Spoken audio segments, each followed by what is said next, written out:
ఒక పర్సన్ నార్మల్‌గా తనే కార్ డ్రైవ్ చేసుకొనొచ్చి, తనే కార్ పార్క్ చేసుకొని, తనే ఎమర్జెన్సీకెళ్ళి బెడ్ పైన కూర్చొని హ్యాపీగా డాక్టర్‌తో డిస్కస్ చేసుకుంటూ తనకి ఏదైనా ప్రాబ్లమ్ ఉంది అని చెప్పుకుంటున్నారు సార్.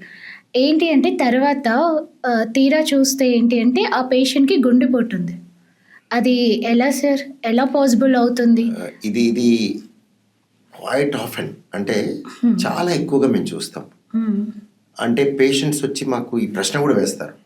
అదేంటి సార్ మీరు గుండెపోటు అంటారు, మరి ఇప్పుడే బాగున్నారు ఇప్పటి గదా! వరకు ఆయన డ్రైవ్ చేసుకొచ్చాడు, నడిచి లోపలికి వచ్చాడు, మాట్లాడుతున్నాడు అంటారు. సో గుండెపోటు వచ్చినప్పుడు మనిషి నడవచ్చు, మాట్లాడచ్చు, నడపచ్చు కారు. ఎందుకు? మీకు గుండెపోటు వచ్చినప్పుడు మీ బాధ ఛాతిలో కానీ, మెడల్లో కానీ, దవడల్లో కానీ, ఓకే. లేదా ఆయాసం కానీ, హ్మ్.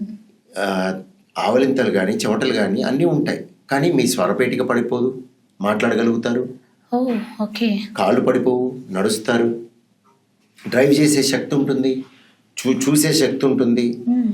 సో ఇవన్నీ measure of disease, not a measure of disease అంటాం. అంటే ఇవన్నీ అంటే ఒక మనిషి నడవటం, మెట్లెక్కటం, దిగటం, కొండలు గుట్టలు ఎక్కాడు, ఇవన్నీ చేశాడు అంటే గుండెపోటు కాదని కాదు. గుండెపోటు ఉండి కూడా ఇవన్నీ చేసే పరిస్థితి ఉంటుంది కొంతమందికి. ఓకే. ఎందుకంటే అది టైం ఇస్తుంది కొంతమందికి, అందరికీ ఇవ్వదు. అంటే చాలా మందిలో ఒక అపోహ ఉంటుంది, గుండెపోటు వచ్చితే చనిపోతారేమో అని.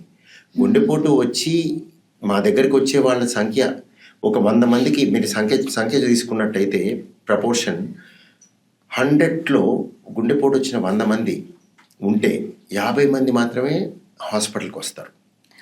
But okay. మిగతా 50 మంది ఏంటి అంటే నిద్రలో కానీ అక్కడికక్కడే కానీ సైలెంట్ డెత్లు అవుతాయి. హ్మ్. సో ఈ వచ్చిన 50 మంది ఎలా వస్తారు?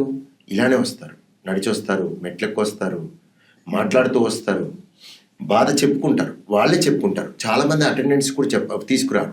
అంటే కొంతమంది ఏంటంటే ఇంట్లో వాళ్ళకి చెప్పడం ఎందుకు, వాళ్ళు భయపడతారని కానీ, అవును. హ్మ్. కొంతమంది ఏమో ఆఫీస్లో వర్క్ చేస్తూ అక్కడి నుంచి వచ్చేస్తారు, అవును. కొంతమంది నిద్రలో వాళ్ళు ఒక్కలే ఉంటారు ఇంట్లో, వాళ్ళే లేచి వస్తుంటారు.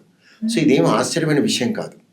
సో తెలుసుకోవాల్సింది ఏంటంటే గుండెపోటు వచ్చినప్పుడు ప్రతి మనిషి కదలలేని పరిస్థితి, మాట్లాడలేని పరిస్థితి, కార్ డ్రైవ్ చేయలేని పరిస్థితి ఉండదు.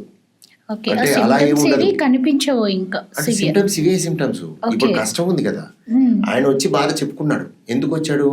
ఎమర్జెన్సీ అన్‌ఈజీగా రూమ్కి ఉండడం. నడిచి డ్రైవ్ చేసుకొని అంత దూరం నుంచి బాధ చెప్పుకోవడానికి ఎందుకు వచ్చాడు? హ్మ్. హోటల్కి వెళ్ళరే, రెస్టారెంట్కి వెళ్ళలేదు, హ్మ్.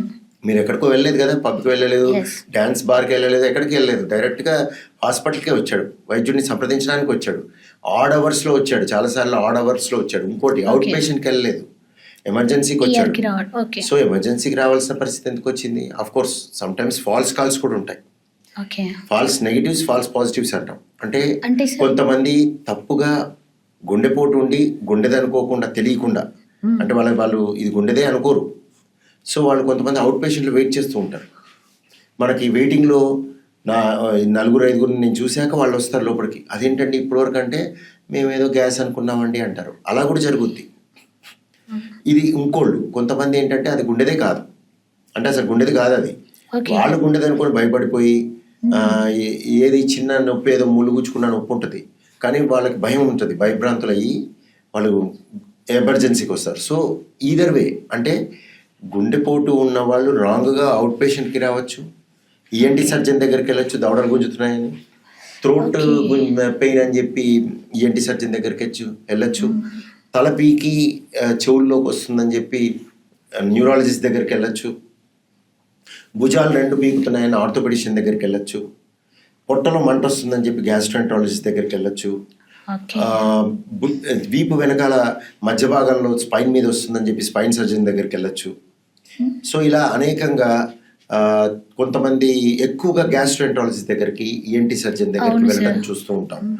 సో ఇలా రాంగ్ కాల్స్ ఎప్పుడూ ఉంటాయి, అంటే మిస్కన్సెప్షన్లో అటు ఇటు వెళ్తారు.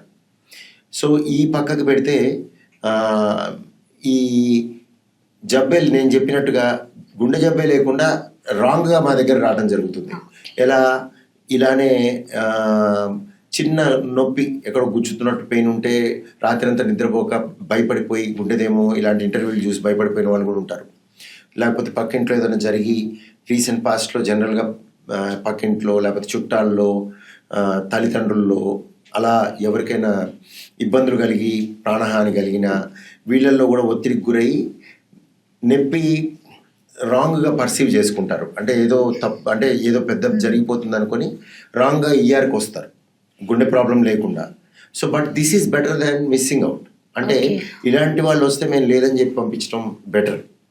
ఉండి అవుట్ పేషెంట్లో రాంగ్ ప్లేసెస్లోకి వెళ్ళి మిస్ అయిపోయి జబ్బుని మిస్ అయిపోయి ప్రాణం మీదకి వచ్చేదానికంటే తప్పుగా ఉందనుకొని లేకుండా ఉందనుకొని మా దగ్గరకు వచ్చిన వాళ్ళు బెటర్. ఉండి లేదనుకొని మిస్ అయిపోతే ప్రమాదం.